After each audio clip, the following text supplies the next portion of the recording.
Nahajamo se v galeriji Škuc, kjer se predstavljam samostojno razstavo Heimat Camp. V svojem delu pogosto izhajam iz lastne biografije. Moj prvi stik z umetnostjo je bila folklorna umetnost ter obrt in uporabna umetnost ter poslikave na javnih stavbah, v cerkvah. To se odraža tudi v moji umetnosti, kjer pogosto referiram pohištvo, arhitekturo, elemente, ki se navezujejo na oblikovanje prostora.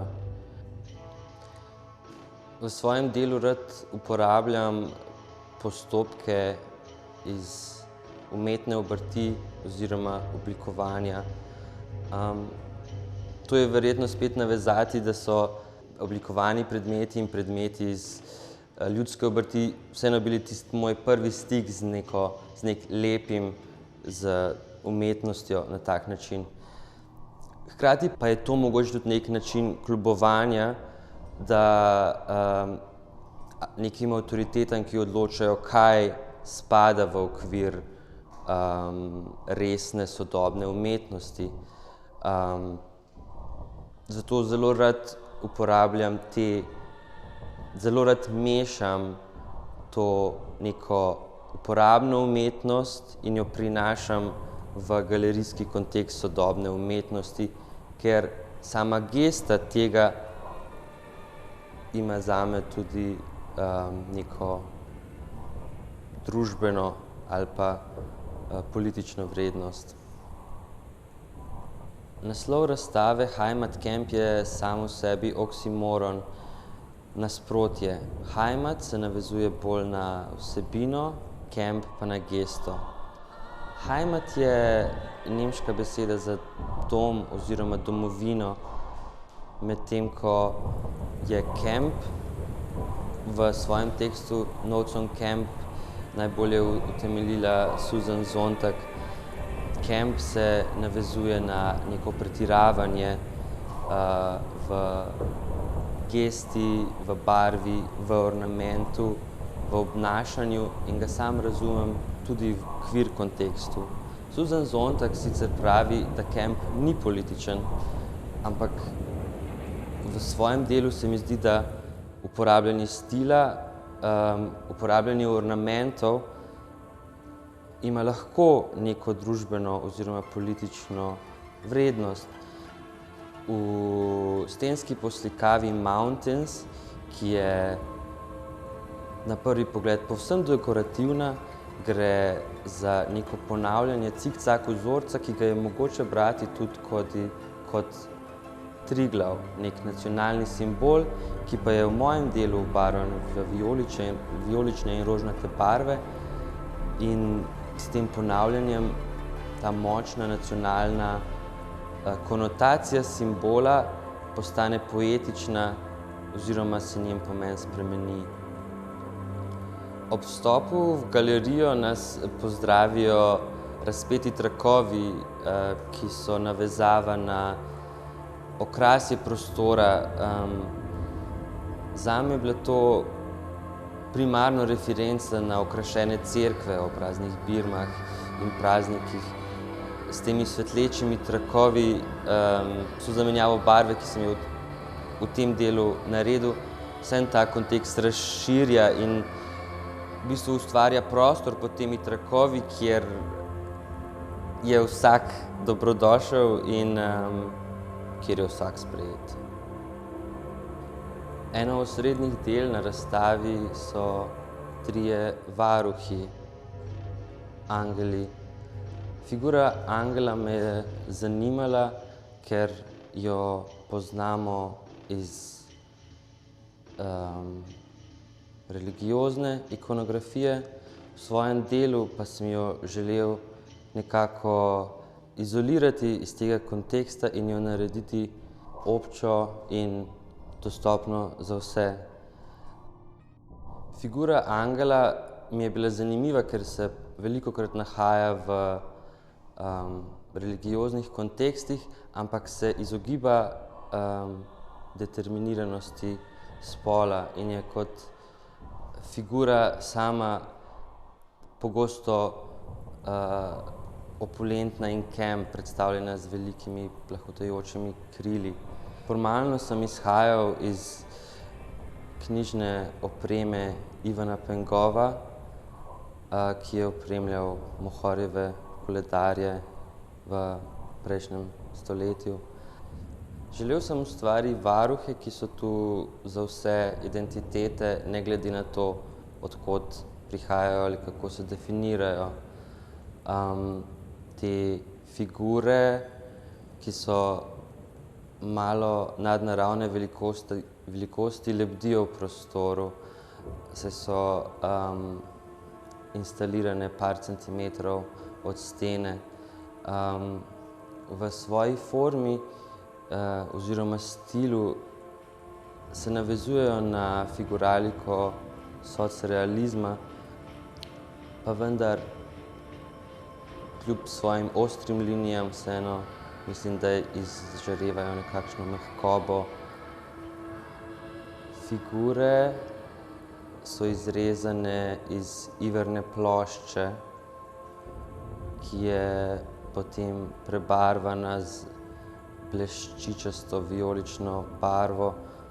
Z izborom barve, ki jo vidim v queer kontekstu, poudarjam neko umeščenost teh figur v širši miselni prostor. Do načrtovanja razstave pristopam celostno. Razmišljam o ambientih, ki jih želim ustvarjati. Zato so strategije in dela včasih scenografskih kvalitet. V tej razstavi imamo dve veliki steni z stensko poslikavo, potem imamo sobo oblečeno v blago, imamo zaveso, imamo trakove, ki spominjajo na okraševanje prostora, in imamo zatemnjeno sobo, kjer se v videu menjavajo fotografije in zvok, ki se širi čez celo galerijo in cel prostor povezuje.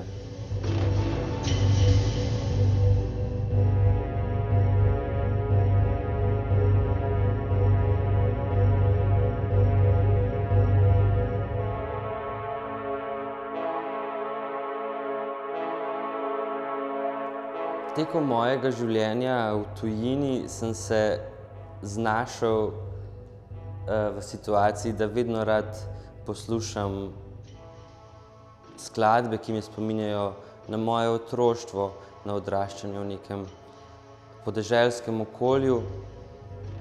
Zato so glasbeniki kot na primer Helena Blagne in razni predstavniki turbofolk glasbe prisotni na seznamu predvajanja.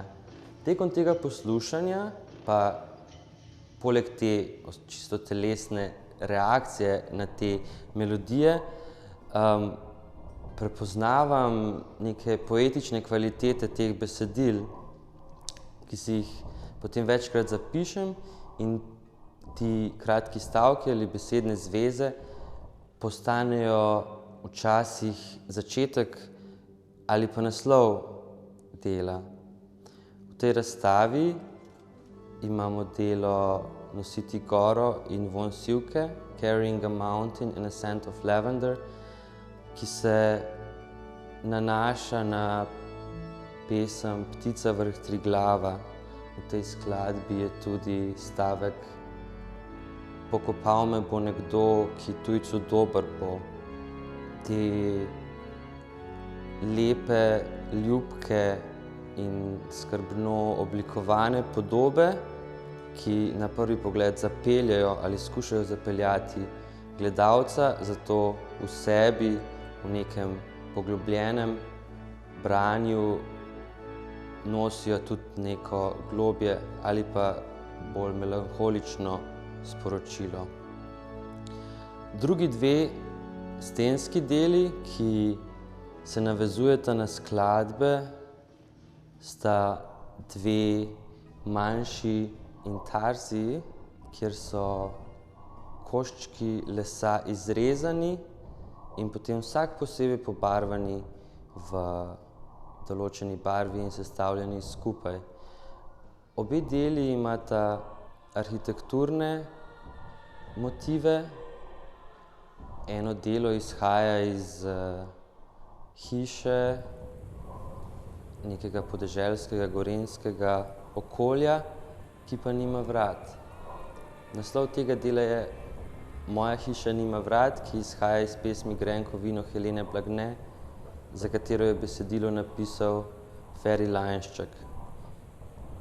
To delo zame govori o zapiranju vase ali pa mogoče begu od doma v noč oziroma v tujino.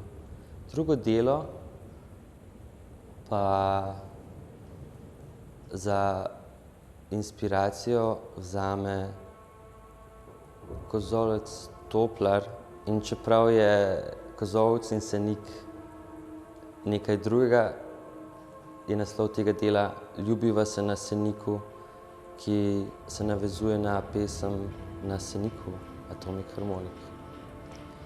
Ta dva tradicionalna motiva sta geometrizirana in pobarvana v barvno skalo, ki jo uporabljam, se pravi v vijolične in rožnate odtenke, čez nje pa položena neka temna črna, ki mogoče te vesele melodije ali pa podobe spet zavije v neko otožnost.